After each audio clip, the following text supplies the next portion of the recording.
ఎక్కువగా రిలేషన్స్ లో కొన్నిసార్లు ఏంటంటే అన్ని డేస్ పాజిటివ్ ఉండవు, కొన్నిసార్లు అటు ఇటుగా డిఫరెంట్ గా అనిపిస్తాం, అంటే వస్తుంటాయి, బట్ అవి ఎలా ప్యాచ్ అప్ చేస్తుంటారు?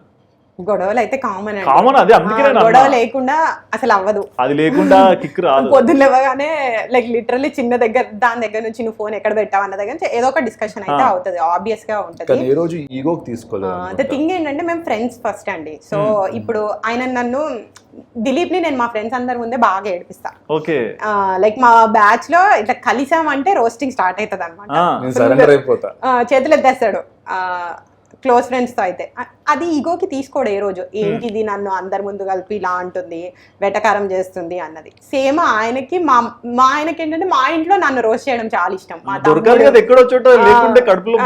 సో ఇంట్లో మొదలెట్టేస్తాడు అనమాట. టైం చూసి కరెక్ట్ గా మా అమ్మ ఏదైనా చెప్తుంది అనుకోండి, అందుకుంటాడు. అవును అత్తయ్య, నేను ఒక 200 times చెప్పాను అత్తయ్య, వినదు, అక్కడ వదిలేసి వస్తుంది అత్తయ్య, రోడ్డు మీద చూసుకోదు, బుర్ర ఎక్కడ ఉంటుంది, మొన్న అయితే ఒకటి గుద్దేపోయి ఇంకా ఎక్కిస్తాడు అనమాట, ఫ్యూయల్ యాడ్ చేస్తాడు వాళ్ళిద్దరికి. సో అవి కూడా అక్కడికే ఎండ్ అవుతాయి.